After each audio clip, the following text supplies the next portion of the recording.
Good morning everyone. तो हम लोग स्पाइसेस एंड कॉन्डिमेंट पढ़ रहे थे। तो प्रीवियस दो लेक्चर में हम लोगों ने दो इंपॉर्टेंट क्रॉप को कवर कर रखा है, जहाँ पे हम लोगों ने कार्डामोम के बारे में पढ़ा, ठीक है, जिसको हम इलायची बोल रहे थे। इसके साथ हम लोगों ने दूसरा क्रॉप जो पढ़ा था वो था आपका ब्लैक पीपर, जिसको हम लोग काली मिर्च बोल रहे थे। तो ये दो ऐसे क्रॉप थे जहां से आपके एग्जाम में फ्रीक्वेंट क्वेश्चन आता है, और हम लोगों ने इतने डेप्थ तक की चीज़ों को पढ़ लिया है कि कहीं से भी एग्जाम में क्वेश्चन पूछेगा तो आप उसको करके आओगे। ठीक है, आज हम लोग जिस क्रॉप के बारे में डिस्कस करने जा रहे हैं वो है आपका टर्मरिक, दैट मीन्स हल्दी के बारे में हम लोग आज पढ़ेंगे। और ये काफ़ी इंपॉर्टेंट सा आपका क्रॉप है, और देखेंगे कि क्योंकि ये हमारे डे टू डे लाइफ में यूज होता है। आप बिना सब्जी जो है वो सब्जी जो है वो बिना हल्दी के आप नहीं बनाते होंगे, ठीक है, नहीं तो आपका सब्जी जो है वो काफ़ी फीका दिखाई पड़ेगा। दैट मीन्स कि हल्दी एक ऐसा क्रॉप है जिसको मैक्सिमम चीज़ों में यूज़ करते हैं, चाहे आप कोई भी रेसिपी बनाएं। ठीक है, कॉमन आपका हल्दी तो कॉमन ही होता है, ठीक है ना। तो ये काफ़ी इंपॉर्टेंट हो जाता है हमारे इकोनॉमिक पॉइंट ऑफ व्यू से भी और हमारे एग्जामिनेशन पॉइंट ऑफ व्यू से भी, ठीक है। तो इसके बारे में हम लोग आज कंप्लीट बातें डिस्कस करेंगे कि आप में से कोई ऐसे महाअनुभव हैं जिनको आज तक ये नहीं पता कि हल्दी दिखाई कैसे पड़ती है। भाई हम तो मार्केट में गए हैं और हल्दी का पाउडर उठा के लेते आ गए हैं, लेकिन होता कैसा है हम आज तक नहीं देखे हैं। तो नहीं देखे हैं तो उनके लिए मैं आपको दिखा देता हूँ हल्दी दिखाई कैसे पड़ती है, ठीक है। नो देख लीजिए भाई, यही हल्दी है ना, ऑलरेडी सर्च किया हुआ था। अब देख लीजिए, इसी को हम हल्दी बोलते हैं, है ना, देख पा रहे हो, देख लो भाई, सब अच्छे तरीके से देख लो, इसी को हम हल्दी बोलते हैं, ठीक है। और देखो थोड़ा सा आप कुछ बातें और आपको मैं बता देता हूँ, ठीक है। थोड़ा सा इसको ध्यान से देखिए, ये जो आपको दिखाई पड़ रहा है ना, ये मदर राइजोम हो गया, और इधर आपको जो साइड में निकला हुआ दिखाई पड़ रहा है ना वो प्राइमरी फिंगर हो गया, ठीक है। इसके ऊपर एक और निकलेगा तो क्या हो जाएगा, सेकेंडरी फिंगर हो जाएगा, ठीक है। यहाँ पे देख लीजिए आप, यहाँ पे देखिए, है ना, समझ में आ रहा है, बात एक नहीं आ रही है। चलिए फिर आपको हम ले चलते हैं अपने स्लाइड के ऊपर। तो यहाँ तक हम लोगों ने बातें कर ली थी। आज हम लोग टर्मरिक के बारे में कंप्लीट बातें डिस्कस करेंगे, साथ में डिटेल में इसके बारे में हम समझने की कोशिश करेंगे। तो चलिए फटाफट से लगा दीजिए हेडिंग टर्मरिक।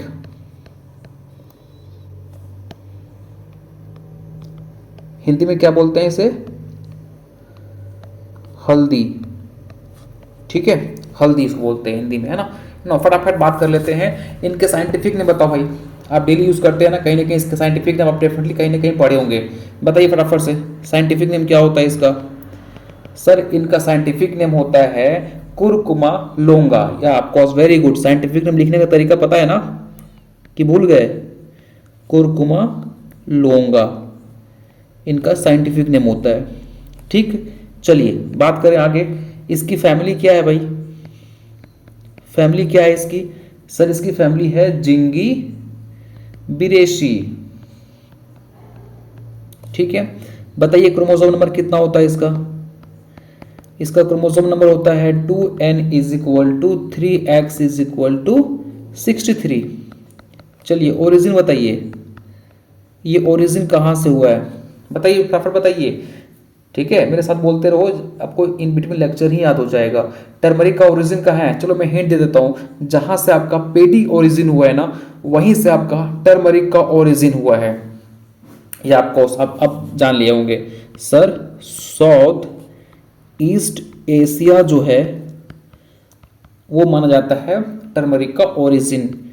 चलिए आगे बढ़ते हैं, फटाफट बताइए इसमें ऑयल कंटेंट कितना होता है। सर इसमें ऑयल देखेंगे ना तो 2.5 से 7.2% ऑयल इसमें आपको देखने को मिलेगा, ठीक है। इसका इकोनॉमिक पार्ट क्या होता है, तो इसका इकोनॉमिक पार्ट जो होता है ना वो होता है ड्राइड राइजोम। ड्राइड राइजोम जो होता है ना वो इसका इकोनॉमिक पार्ट होता है, ठीक है। इतनी बातें आपको समझ में आ गई होगी। अब कई सारे बच्चों को समझ में नहीं आया होगा कि सर आप प्राइमरी और ये मदर राइजोम क्या बता रहे थे। तो समझो यहाँ पे ध्यान से, मैं आपको बता रहा था, मान के चलिए ये हल्दी है, आप देखे होंगे हल्दी के ऊपर जैसे आपको वहाँ दिखाई रहा था ऐसे ऐसे आपको निकला हुआ दिखाई पड़ेगा, ठीक है, ऐसा दिखाई पड़ रहा था कि नहीं पड़ रहा था। तो इसको हम बोलते हैं मदर राइजोम। क्या बोलते हैं, मदर राइजोम बोलते हैं। और ये आपका हो गया प्राइमरी फिंगर, ठीक है, सारे क्या हो गए प्राइमरी फिंगर। इसके ऊपर अगर एक और निकल जाएगा तो इसको क्या बोलेंगे सेकेंडरी फिंगर। ठीक है, अब इसमें ट्विस्ट वाला बात ये हो गया कि मदर राइजोम को हम रख लेते हैं फॉर सीड पर्पस, मतलब अगले बार लगाओ कि नहीं लगाओगे तो उसमें हम इसको यूज कर लेते हैं मदर राइजोम को। बट मोस्टली जो हमारा पाउडर हो गया चाहे ऑयल हो गया वो सारा कहाँ से आपका आता है प्राइमरी फिंगर सेकेंडरी फिंगर, इसका यूज हम मोस्टली करते हैं। ठीक है, समझ में आ रही है पाउडर वगैरह बनाने में, तो इतनी बातें समझ में आपको आ गई होगी। 9, अब हम आगे बढ़ते हैं और हेडिंग लगा दीजिए फटाफट, area and production. Area and production, तो इसमें हम बात करें तो देखिए ध्यान से, आपको पता है मैंने आपको पहला लेक्चर में ही बताया था कि इंडिया जो है वो स्पाइसेस के मामले में सबसे ज़्यादा ये प्रोड्यूस करता है और सबसे ज़्यादा हम स्पाइसेस को एक्सपोर्ट भी करते हैं। दैट मीन्स कि इंडिया का रैंक नंबर 1 है फ्रेंड्स, चाहे आप किसी भी स्पाइसेस की बात करें, हम सबसे ज़्यादा स्पाइसेस को अपने यहाँ ग्रो करते हैं और सबसे ज़्यादा एक्सपोर्ट करते हैं, है ना, अलग अलग कंट्री में। ठीक है, समझ में आ रही बातें, तो इंडिया नंबर 1 पे हो जाता है पहली बात। अब सर टर्मरिक, ठीक है इंडिया बता दिया सर नंबर 1 पे है, तो मुझे ये बता दीजिए ना कौन सा स्टेट सबसे ज़्यादा टर्मरिक का खेती करता है, तो याद रखिएगा आंध्र प्रदेश। आंध्र प्रदेश जो है वो सबसे ज़्यादा टर्मरिक की प्रोडक्शन करता है। ठीक है, इसके अलावा ये चिली का भी सबसे ज़्यादा प्रोडक्शन करता है। ठीक, क्लियर हो गया। चलिए अगर मैं बात करूं एरिया की, तो टर्मरिक का एरिया याद रखिएगा 180.96 लाख हेक्टेयर। ठीक है, इसका अगर हम प्रोडक्शन की बात करें तो इनका प्रोडक्शन होता है आपका 7.92 लाख मैट्रिक टन। ठीक है, ये इसका प्रोडक्शन हो गया, यहाँ तक क्लियर हो गया। इतनी बातें आपको पता होना चाहिए, कोई रॉकेट साइंस नहीं है, आप एक बार पढ़ेंगे आपको याद हो जाएगा। आगे बढ़े फटाफट से, चलिए आगे बढ़ते हैं।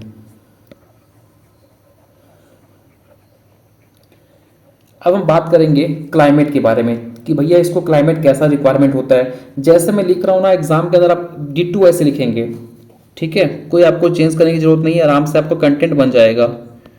क्लाइमेट की बात करें तो आपको पता होना चाहिए कि हल्दी को कौन से क्लाइमेट पसंद आती है, तो इसको वही क्लाइमेट पसंद आती है सर जो हमारा इंडिया का है, वार्म एंड ह्यूमिड क्लाइमेट। ठीक है, ये इसको बहुत ही अच्छे तरीके से पसंद आती है, इसलिए सबसे ज़्यादा हम यहाँ पे इसकी खेती करते हैं। ठीक है, इसके अलावा रेनफॉल की बात करें तो कितना रेनफॉल जो है वो इसके लिए फ़ायदेमंद होता है। तो देखिए जब भी हम रेनफॉल की बात करेंगे ना तो एग्जाम के अंदर क्या होता है, कई बार सेंटीमीटर में पूछ देगा, कई बार ये mm में पूछ देता है, तो आपको दोनों याद होना चाहिए। तो अगर मैं सेंटीमीटर में बात करूँ तो 100 to 200 सेंटीमीटर जो है वो वाटर रिक्वायर्ड होता है, लेकिन अगर ये mm में पूछ दिया तो आपको पता होना चाहिए इतना ये रिक्वायर्ड होता है। ठीक, क्लियर हो गया। चलिए आगे बात कर लेते हैं टेम्परेचर, इसको कितना टेम्परेचर रिक्वायर्ड होता है, तो इसको याद रखिएगा 15 से 35 डिग्री सेल्सियस जो है वो आइडियल होता है, अच्छा माना जाता है। ठीक है, कोई दिक्कत। 9, अब हम बात कर लेते हैं सर सॉइल कैसा चाहिए इसको, ये तो हो गया क्लाइमेट की बात। जब सॉइल बता दीजिए सॉइल कैसा चाहिए। तो देखिए ये एक ऐसा क्रॉप है ना जो मोस्टली आप देखेंगे तो वेल ड्रेन्ड लोमी सॉइल में, एलुवियल सॉइल में ये ज़्यादातर हो जाता है। दैट मीन्स कि इसको ग्रो करने के लिए हमको एलुवियल सॉइल चाहिए, ऐसे और भी सॉइल में ये हो जाते हैं, लेकिन सबसे अच्छा जो आपको प्रोडक्शन देगा ना वो एलुवियल सॉइल के अंदर देगा। इसके अलावा वेल ड्रेन्ड लोमी सॉइल जो है उसमें भी ये हो जाता है। ठीक है। 9, अगर मैं बात करूँ पीएच, तो इसका जो पीएच रिक्वायरमेंट होता है ना वो 5 से 7.5 ये रिक्वायर्ड होता है। और याद रखिएगा अगर आप इसको लगा दिए क्ले सॉइल के अंदर तो ये थोड़ा डेंजर हो जाएगा फ्रेंड्स।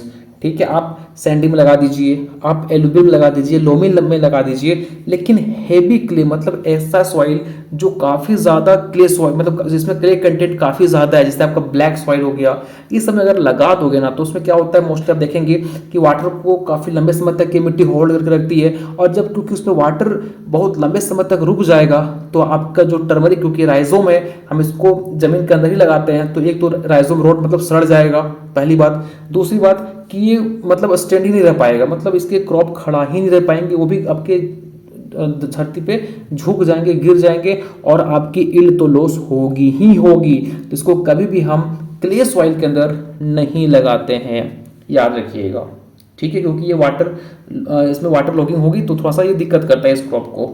ठीक है, क्लियर हो गया यहाँ तक? आगे बात करते हैं। आगे हम बात करेंगे प्रोपोगेशन के बारे में। प्रोपगेशन,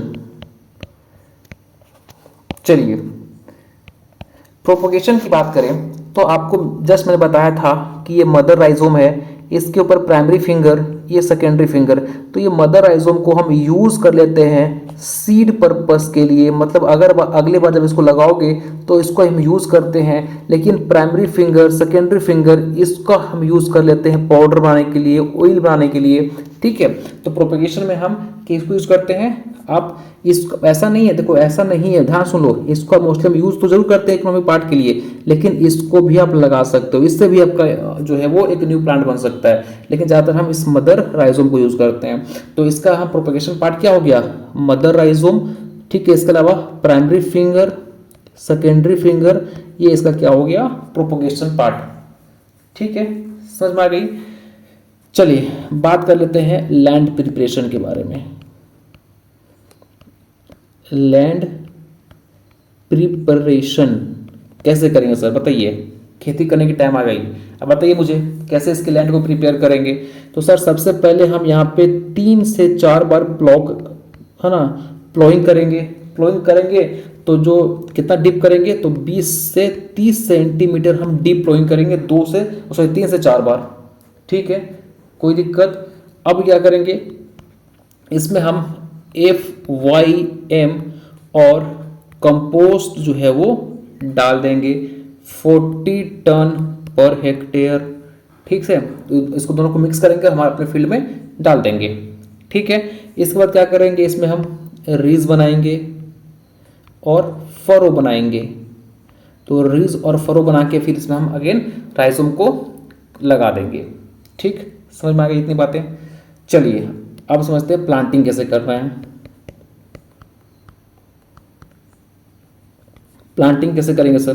तो प्लांटिंग करने के लिए जो सबसे सही टाइम जो होता है वो याद रखिएगा, मई से जून का जो महीना होता है, दैट मीन्स प्री मॉनसून,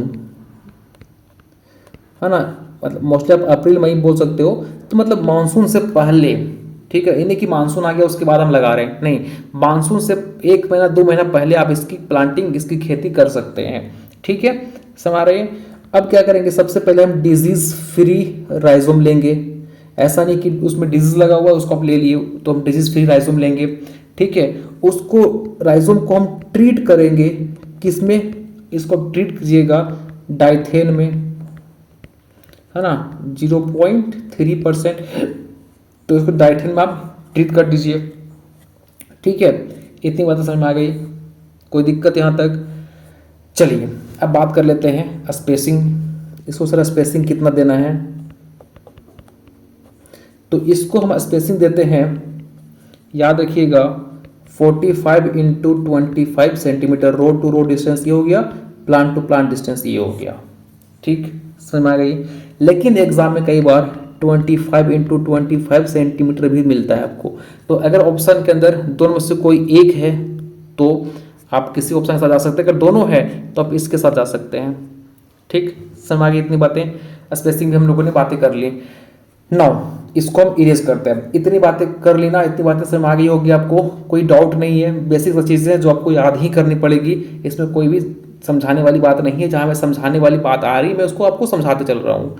ठीक है, इरेज करो यहाँ तक।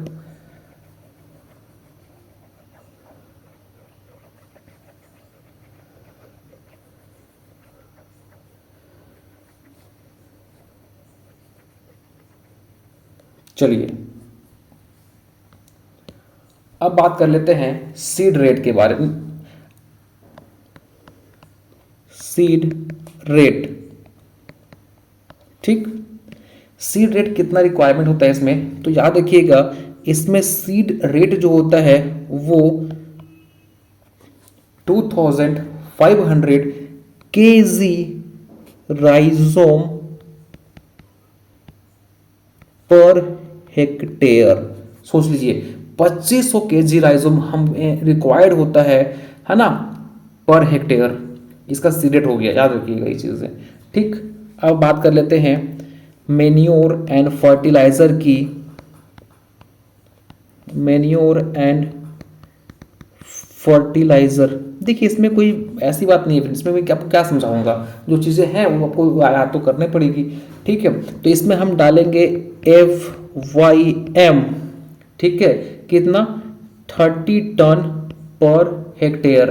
कब? जब हम लैंड प्रिपरेशन कर रहे होंगे, ठीक है। जब आप लैंड प्रिपरेशन कर रहे होते हैं ना, उस time FYM 30 ton per hectare आप डाल दीजिएगा, ठीक है। लेकिन इसका अगर मैं बात करूं NPK रेशियो की, तो NPK रेशियो इसका होता है 60, 50, 120 kg पर हेक्टेयर, ठीक है। इसका ये रेशियो हो गया। चलिए अब बात कर लेते हैं इरिगेशन की, ठीक है। इरिगेशन, तो याद रखिएगा टर्मरिक एक ऐसा क्रॉप है जिसको इरिगेशन की बात करें तो 15 to 40 टाइम्स इरिगेशन की रिक्वायरमेंट होती है। सोच लीजिए 15 से 40 बार सर हमें इरिगेशन देना पड़ेगा। ये डिपेंड करता है कि क्लाइमेट किस टाइप का है। अगर वहाँ पे फ्रीक्वेंट रेनफॉल होती रहती है तो आपको कम देना पड़ेगा, लेकिन ऐसा क्रॉप मतलब ऐसा क्लाइमेट जहाँ पे इरिगेशन जो है वो अच्छी तरीके से नहीं होती है, तो फिर आपको 15 to 40 टाइम्स जो है वो इरिगेशन देने की रिक्वायरमेंट पड़ेगी, ठीक है। और आप याद रखिएगा इरिगेशन जब हम डालेंगे ना, तो 7 से 10 डेज के मतलब 7 से 10 दिन के इंटरवल पे हमें इरिगेशन करनी पड़ेगी, ठीक है। समझ में आ रही है बातें? नो, अब बात कर लेते हैं वीडिंग के बारे में। तो देखिए वीडिंग की बात करूं तो आपको मोस्टली यहाँ पे 3 टाइम्स वीडिंग करने की जरूरत पड़ेगी। कब कब? एक 60 डेज के बाद, मतलब प्लांटिंग के 60 डे के बाद, फिर 90 डेज के बाद और 120 डेज के बाद। लेकिन डिपेंड करता है कि वीट का इंटेंसिटी कितना ज़्यादा है। अगर वीट का इंटेंसिटी काफ़ी ज़्यादा है तो फ्रीक्वेंट आपको वीडिंग करने पड़ेंगे, लेकिन अगर लिमिट में है, उतना ज़्यादा नुकसान नहीं कर रहा है, मतलब अच्छा खासा वीट नहीं आ रहे हैं, तो फिर 60, 90 और 120 डेज में आप कर सकते हैं, ठीक है। समझ आ रही बातें?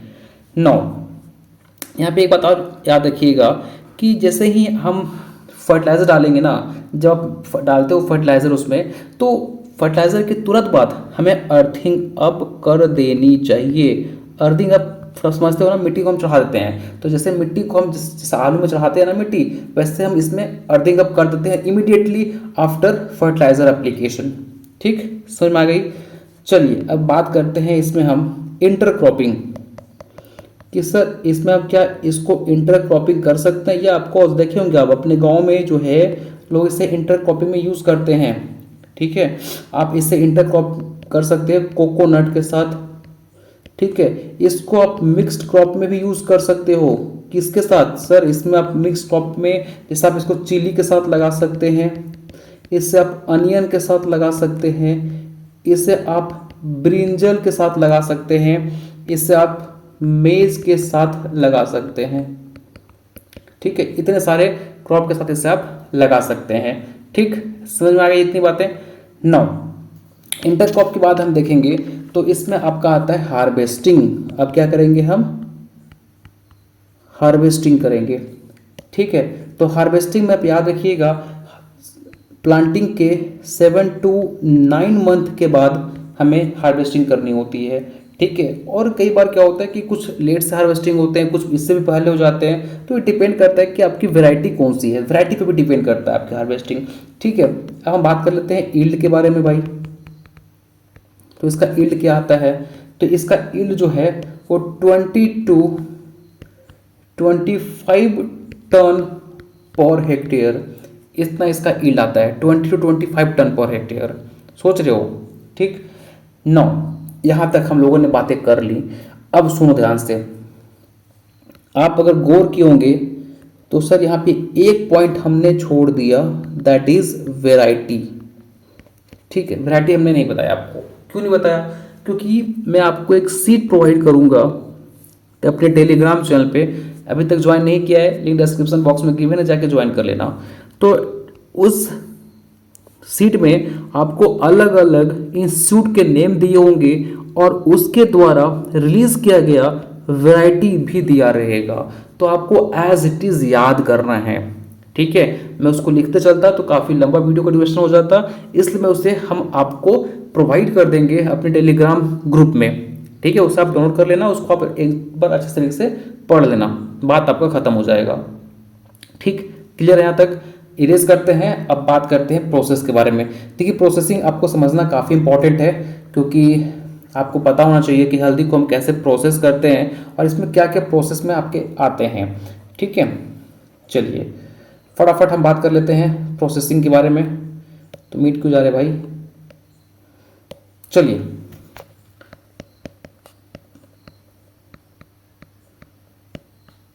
प्रोसेसिंग, इसमें मोस्टली हम 3 टाइप के काम करते हैं। एक क्यूरिंग करते हैं, इसके अलावा हम यहाँ पे फिर पॉलिशिंग करेंगे, फिर हम यहाँ पे क्या करेंगे, कलरिंग करते हैं। सर, इसमें कलरिंग भी हम करते हैं। ये 3 मेजर जो स्टेप हैं वो परफॉर्म करते हैं हल्दी में प्रोसेसिंग में। ठीक है, यहाँ पे क्या किया जाता है, देखिए क्यूरिंग में हम क्या करते हैं। क्यूरिंग में हम क्या करेंगे कि जो आपका फिंगर था ना, प्राइमरी फिंगर, सेकेंडरी फिंगर, उसको मदर राइजोम से अलग कर देंगे। जैसे ये मदर राइजोम था, ये प्राइमरी फिंगर था, ये सेकेंडरी फिंगर था, तो इसको हम मदर प्लांट से क्या करेंगे, डिटैच कर देंगे, अलग कर देंगे। क्यूरिंग में बता रहा हूँ ऐसा होता है। ठीक है, इसके बाद क्या करेंगे, इस मदर राइजोम को हम यूज कर लेंगे सीड पर्पस के लिए, है ना, इसको सीड पर्पस के लिए यूज करेंगे। जो हमारा प्राइमरी फिंगर है, ठीक है, जो सेकेंडरी फिंगर है, इसको क्या करेंगे, कॉपर के बर्तन में इसको हम बॉईल करेंगे। किसमें बॉईल करेंगे? कॉपर के बर्तन में से हम बॉइलिंग करते हैं। मैं बात कर रहा हूँ क्यूरिंग का। ठीक है, ये सब हम क्यूरिंग के अंदर करेंगे। ठीक है, अब इसको हम बॉइलिंग करेंगे। कब तक करेंगे सर? 45 to 60 मिनट, मतलब 1 घंटा। 1 घंटे के आसपास इसके हम बॉइलिंग करते हैं, ज़्यादा भी नहीं कर देना है। ठीक है, तो एक लिमिट तक इसको बॉइलिंग कीजिए। बॉइलिंग करने के बाद हम क्या करेंगे, इसको धूप में सुखा देंगे। इसी तरीके से आपको 10 से 15 दिन तक धूप में उसे सुखाना है, ड्राई करना है, आर्टिफिशियल ड्राइंग करनी है आपको। ठीक है, समझ में आ गया? अब जब आप ड्राई कर लोगे तब बारी आएगा आपका पॉलिशिंग करने की। तो पॉलिशिंग में हम क्या करेंगे, उसको मैकेनिकल रबिंग करते हैं आप, क्योंकि देखिए, क्योंकि वो ड्राई हो चुका है। ड्राई होने के बाद उसको जो उसका लुक है, अपीयरेंस है, वो आपको ऐसा दिखाई पड़ेगा जैसे खराब हो, मतलब बैड क्वालिटी का हल्दी है। तो हमें क्या करना होता है, उसको पॉलिशिंग करना होता है। तो पॉलिशिंग करने के लिए हम क्या करेंगे, उसको हम रबिंग करेंगे। ठीक है, तो कई एग्जाम पूछा जाता है कि हम टर्मरिक के अंदर भाई पॉलिशिंग क्यों करते हैं? तो उसके फिजिकल अपीयरेंस को अच्छा दिखाने के लिए, क्योंकि मार्केट में वैल्यू ज़्यादा कब मिलेगी, कोई भी प्रोडक्ट मार्केट में कब बिकता है, जब वो दिखता अच्छा है। तो भाई आप सुखा के ले जा रहे हो तो देखने में तो अच्छा है ही नहीं, तो कौन खरीदेगा? कोई नहीं खरीदेगा। तो उसको हम क्या करेंगे, पॉलिशिंग करेंगे। तो पॉलिशिंग क्यों करते हैं? अपीयरेंस को सुधारने के लिए करते हैं। ठीक है, अब पॉलिशिंग कर लिए, अब बारी आएगी कलरिंग की। तो इसमें हम मोस्टली इसको फिर जो आपका जो पॉलिशिंग किया हुआ टर्मरिक रहेगा ना, उसको हम बास्केट में रखेंगे और बास्केट में रखने के बाद उसको कॉन्टिन्यूअस क्या करेंगे, सेकिंग करते रहेंगे। और सेकिंग करेंगे किस में, जैसे बास्केट में रख दिए। अब बास्केट में रखने के बाद यहाँ पे हम एक इमल्सिफाइड सॉल्यूशन बनाएंगे। ठीक है, ये सॉल्यूशन जो है वो बनेगा आपका, दैट इज सोडियम बाइसल्फेट।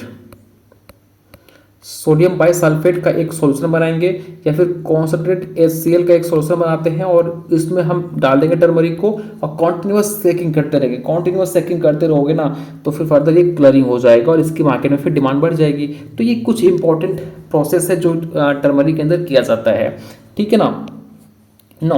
अब बात कर लेते हैं हम इसके डिजीज़ और पेस्ट। तो आपको इसमें मोस्टली 3 डिजीज़ याद रखनी है। और देखिए ध्यान से, इसमें कौन कौन सा डिजीज़ लगता है। इतना डेप्थ में आपको नहीं जाना है। इसमें डिजीज की बात करें, सबसे पहला डिजीज इसमें आता है लीफ ब्लॉच। ठीक है, लीफ ब्लॉच लगेगा।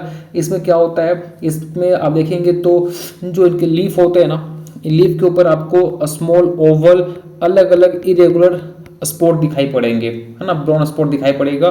फर्दर ये लीफ जो है वो येलो इसमें कन्वर्ट हो जाएगा, येलो कलर का हो जाएगा। तो इससे बचने के लिए इसमें क्या कीजिए, आप मैंकोजेब का स्प्रे कर लीजिए, मैंकोजेब का स्प्रे कर दीजिए 0.2%। ठीक, इसके अलावा इसमें दूसरा डिजीज जो लगता है वो है आपका लीफ स्पॉट। तो लीफ स्पॉट में क्या होता है, इस पे भी देखेंगे तो मोस्टली आपके लीफ है ना, इस लीफ के ऊपर इरेगुलर आपके अलग अलग स्पॉट्स प्रेजेंट होते हैं। फर्दर ये सारे स्पॉट्स मिलके ऐसे बड़ा सा एक धब्बा बना देगा, ऐसा लगेगा कि बीच में बर्न हो गया, जल गया आपका पत्ता। देखिए आपको दिखाता हूँ लीफ ब्लॉच कैसा दिखाई पड़ता है। ठीक है, इसको देखो, आप सिम्टम देखेंगे ना तो आपको ऐसे याद रहेगा। ठीक है, टर्मरिक लीफ ब्लॉच। देखिए, है ना, ऐसा लग रहा है ना कि लीफ आपका जल गया है। ठीक है, तो पहले ये स्पोर्स होते हैं ऐसे छोटे छोटे होते हैं, दिखाई पड़ रहा है छोटे छोटे हैं। अब फर्दर ये आपस में मिल के एक बड़ा आकार ले लेता है। तो देखिए लग रहा है ना कि लीफ जल गया है। ठीक है, तो ये अब सिम्टम है किसका, लीफ ब्लॉच का। ठीक, समझ में आ गई। तो इससे बचने के लिए हम क्या करेंगे, इसमें आप जनेब 0.3% और इसमें आप स्प्रे कर सकते हो बोडेक्स मिक्सर जो है वो आप 3% इसमें स्प्रे कर सकते हैं। ठीक है, इसके अलावा जो हम इसमें तीसरा डिजीज जो है वो है राइजोम रोट। ठीक है, तो इसमें क्या होता है कि मोस्टली जो कॉलर रीजन होता है ना, वहाँ पे वो काफ़ी सॉफ्ट हो जाएगा, वो सड़ना स्टार्ट हो जाता है। ठीक है, और इससे बचने के लिए हम इसे मैंकोजेब का ही इसमें क्या करेंगे, स्प्रे करेंगे। ठीक है, और कितना परसेंट, 0.3% 30 मिनट के लिए। ठीक है, मोस्टली मतलब मैंकोजेब का एक सॉल्यूशन बनाएंगे और उसको 30 मिनट तक इसको डिप कर देंगे और फिर उसको आप स्प्रे भी कर सकते हो, ठीक हो जाएगा आपका। ठीक है, पेस्ट की बात करें तो इसमें 3 मेजर पेस्ट हमारा जो है अटैक करता है। एक आपका सूट बोरर के इसमें अटैक देखने को मिलेगा। इसके अलावा इसमें राइजोम स्केल का भी खतरा होता है। ठीक है, तो ये था कुछ इंपॉर्टेंट बातें टर्मरिक के ऊपर। होप सो गाइस आपको समझ में आया होगा। हम लोगों ने काफ़ी डिटेल में बातें की, इतनी सारी बातें आपको एग्जाम के अंदर मेंशन करनी है। ठीक है, आपको मज़ा भी आया होगा पढ़ के। टर्मरिक काफ़ी अच्छे तरीके से पढ़ाया मैंने, और इनके नोट्स आपको हमारे टेलीग्राम ग्रुप पे ही मिल जाएंगे, लिंक डिस्क्रिप्शन बॉक्स में गिवन है, जाके ज्वाइन कर लीजिए। और कोई भी डाउट है आपके मन में तो आप हमारे कमेंट सेक्शन में पूछ सकते हैं, मैं आपको रिप्लाई डेफिनेटली करूँगा। तो थैंक यू सो मच, मिलते हैं नेक्स्ट लेक्चर में।